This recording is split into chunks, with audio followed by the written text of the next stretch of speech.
Salut la famille, c'est Arto Moto. Aujourd'hui, je me retrouve avec Nicolas de chez NSL Motorsport, donc qui va nous présenter cette petite Porsche GT4 de l'année 2016. 2016. Allez, c'est parti. Eh ben, vas-y Nico, je te laisse nous présenter Salut. cette petite Salut à tous. magnifique. Bon, on reconnaît la ligne de très loin parce que c'est atypique chez Porsche, ça ressemble à une grosse grenouille. Et c'est magnifique. Donc c'est une Porsche GT4 type 981. Ok. C'est la première version de GT4, donc la petite sœur de la GT3.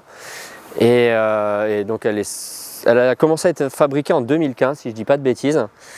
Et a été remplacée après par la 718, toujours en GT4. Donc c'est la petite sœur qui a été volontairement, alors c'est un secret de Polichinelle, mais volontairement moins puissante et moins efficace que la GT3. Ok. Mais c'est une voiture qui est hyper bien équilibrée, qui est plus facile à prendre en main quand on prend du rythme sur circuit qu'une GT3. D'accord. Parce que le moteur se trouve à aller 20 cm dans le dos, donc Ok. en position centrale.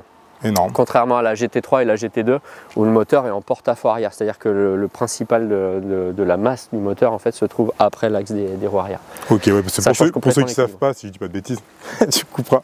Donc le moteur est là et devant du coup c'est le coffre. C'est ça. C'est ça, ouais, d'accord.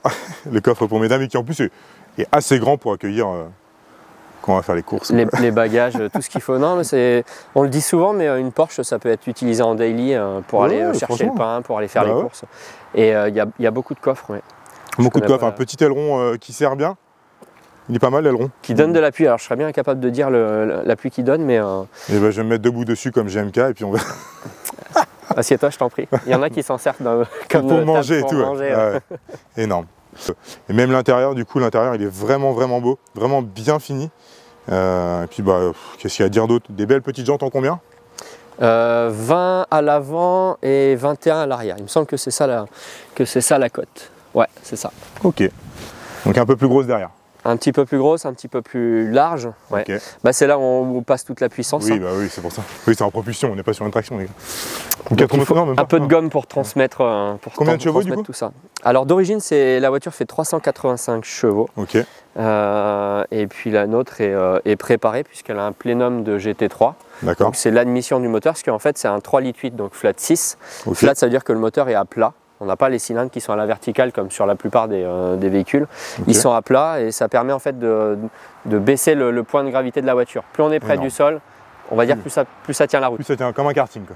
C'est ça, donc c'est le moteur 3,8 litres de la GT3 997. Ok. Est-ce qu'on peut les voir, est-ce générations qu'on qui est un on petit a peu accès ou pas du tout au moteur? Alors le moteur, Ouais, on le voit un petit peu en fait Il va vraiment être caché en ouais, dessous, dans quoi. les écopes de Ok. roue, puis sinon il faut passer en dessous pour le voir. Ok, pas de souci. Bon, on va aller faire un tour et puis on va voir on va aller voir ce que ça donne cette petite voiturette. Donc du coup, on va aller faire un tour là et on va voir ce que ça donne la petite Twingo 2, du coup, enfin Twingo 4, GT4. Allez, c'est parti.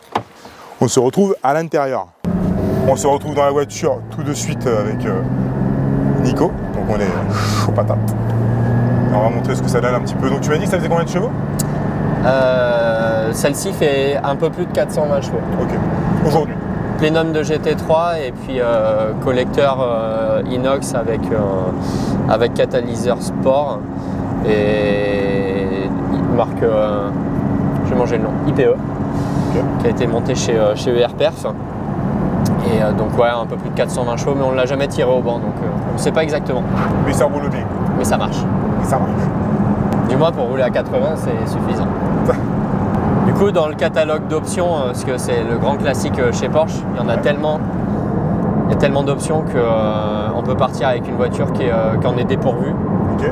Pour celui qui veut faire du circuit tout le temps, avoir le pare-soleil dégivrant, enfin ça n'existe pas, mais c'est un exemple, ça sert à rien. Et on peut avoir en fait une liste d'options qui représente 30 à 40% de la valeur du véhicule. C'est énorme. Ouais, ça commence. Pour te dire, j'ai appris ça cette semaine, le marquage Porsche là-dessus dans l'Alcantara, c'est une option. Donc ça va très très loin en fait. Normal. Oh. Je croyais que c'était un gros truc. Non, il n'y a pas d'ouverture en fait. Non, c'est juste un petit, ok. Et du coup, je vois qu'il y a le mode sport là. Ouais. Ça change quoi la voiture? Ça vérifie peut-être les suspensions. En fait, c'est surtout le talon pointe. Je sais pas si tu connais cette technique. Pas du tout. En gros, quand tu rétrogrades, le régime moteur, quand tu passes la vitesse inférieure, il augmente. Ok. Et du coup, ça crée plus d'efforts dans les roues et ça peut faire des blocages de boîte quand on freine fort. Donc en compétition, surtout en course auto, quand on va freiner et qu'on va rétrograder, on va remettre un petit peu de gaz pour faire remonter le régime et qu'il n'y ait plus cette contrainte en fait au niveau de la boîte, pour éviter le blocage de boîte. Donc c'est la technique du talon pointe parce qu'on a le talon qui accélère ou qui freine selon les pilotes et l'autre partie du pied qui freine ou qui accélère selon les pilotes. En fait, on freine, on accélère en même temps. C'est un peu contre-intuitif. C'est technique.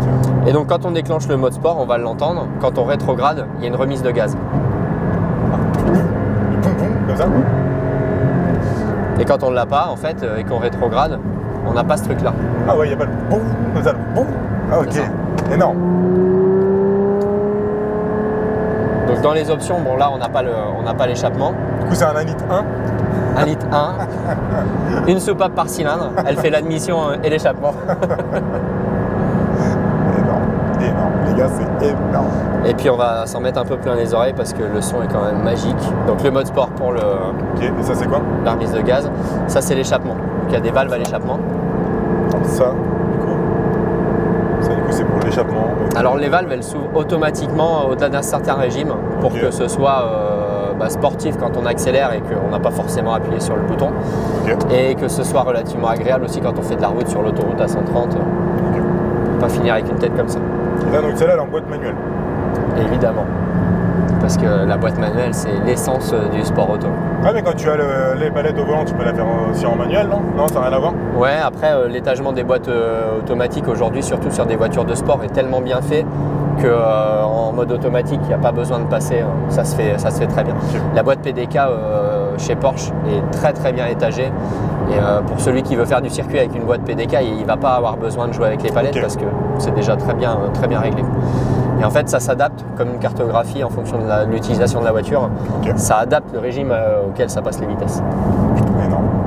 Et du coup c'est quand même beaucoup plus plaisant. Et après du coup on peut faire une demi-tour si tu veux.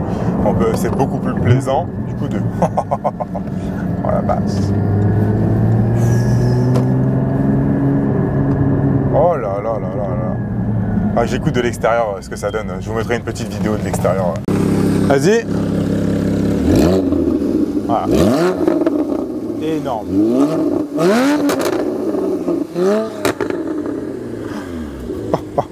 Incroyable. À ce moment-là, je pense que. Oh là là là là là là là là. Ça chante, ça chante, ça chante. Juste ça. À droite, c'est bon.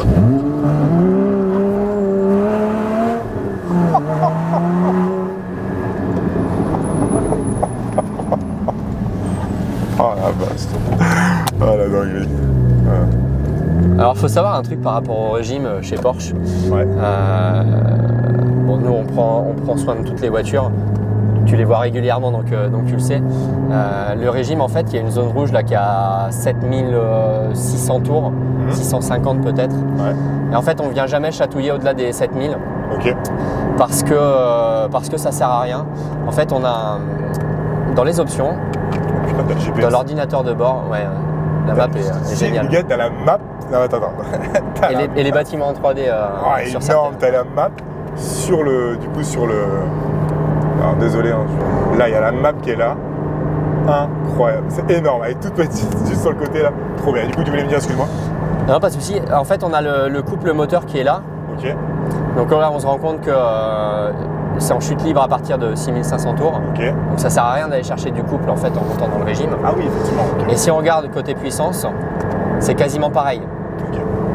La chute elle est à 7000. Okay. Donc en fait aller chercher 600 tours pour user le moteur, ça sert à rien du tout. Ok.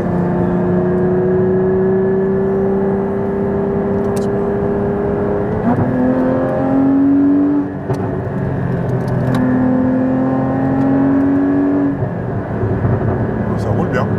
C'est sympathique quoi. Voilà. C'est une voiture qui donne beaucoup d'infos en fait parce qu'elle est rigide et les trains roulants sont très bien faits donc il y a une précision dans la conduite qui permet justement d'avoir une voiture qui se conduit mais aussi qui se pilote et puis qui s'emmène relativement loin. Et niveau freinage, on est sur quoi? Sur du céramique? Non, Non, non, c'est du freinage, freinage acier. Le céramique, c'est bien, ça marche super bien. C'est 25 000 € quand tu changes les disques. Mais c'est très cher, ouais. C'est 20 000 balles, je crois que j'ai vu GMK, il disait qu'il fallait que tu changes sur sa GT4. Je crois que les 4 disques, enfin les trucs, c'était 25 000 €. Énorme. C'est n'importe quoi. Donc, sur la nôtre, c'est un freinage endurance en fait, qui permet, qui doit être monté en température pour être très efficace et qui tient en fait. Parce que le plus important dans une voiture, c'est pas d'avoir un truc qui est hyper puissant et qui fait le 0 à 100 en moins de 3 secondes, c'est d'avoir une voiture qui freine fort. Qui freine très fort, qui prend bien les virages, qui reste stable. Pas besoin d'avoir 800 chevaux pour... Tout l'intérieur c'est en Alcantara, à part... Ouais, cuir Alcantara. Ouais. Je vois, c'est du vrai carbone ça? C'est des sièges en carbone? Ouais, alors les sièges, pour la petite histoire, la première voiture dans laquelle ils sont sortis, c'est la 918. Ok. La 918, c'est à l'origine c'est un concept car, mais c'est surtout une voiture qui mélange, enfin c'est un hybride hyper sport. Ok. Donc elle fait, je dirais une bêtise, mais elle fait peut-être 700-800 chevaux, peut-être même plus, je me rappelle plus la puissance. Ok. Et donc il y avait ces sièges-là dans la 918 et après ils l'ont monté dans la GT4 et aujourd'hui il y a des déclinaisons de ces sièges-là dans les GT3, GT2. Ils sont énervés, les sièges ils sont super, franchement, comme dirait Artomoto, incroyable, incroyable, énorme. J'adore. C'est un plaisir cette petite balade avec toi. Ah ouais, c'est un plaisir. C'est un plaisir. Ah, je rêvais de pouvoir faire ce test de la GT4 et vraiment...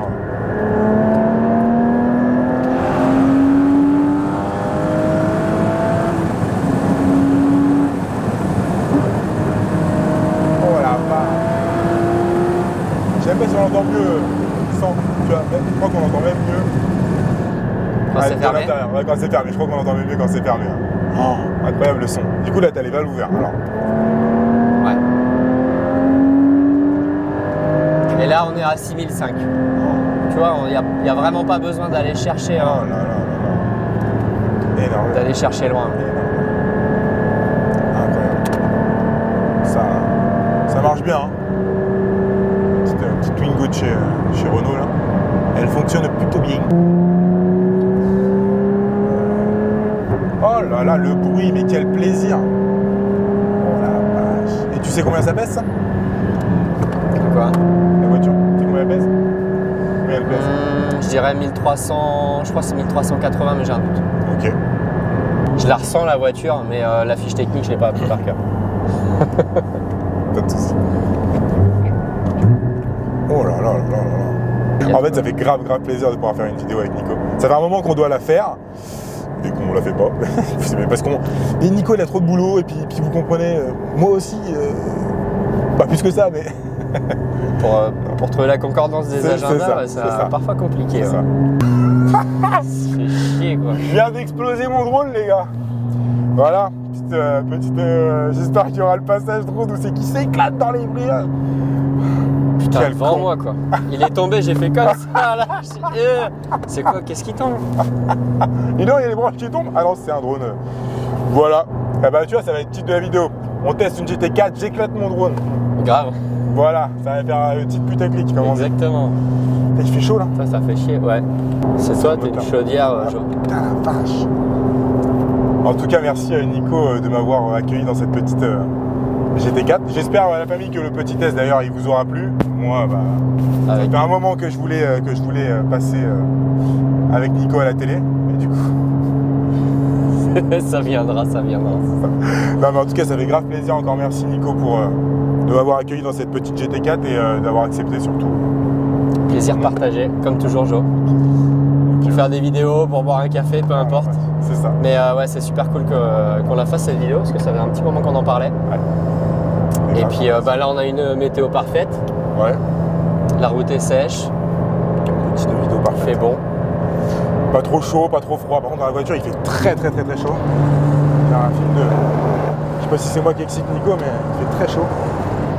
Il est très chaud. Tu pourras couper les trucs parce que j'ai des choses à te dire. Du coup, ouais. Là, tu me dis, je t'excite. Attends, ah oui. Voilà, je vais commencer à faire le con là maintenant. Oh la vache. Bon allez, On n'oublie pas, on s'abonne à la chaîne YouTube, au petit compte Facebook, au petit compte Insta, TikTok, tout ce que vous voulez, mais surtout à cette chaîne YouTube. On abonne et puis on commente, on like et on fait des bisous à tout le monde. Allez, ciao!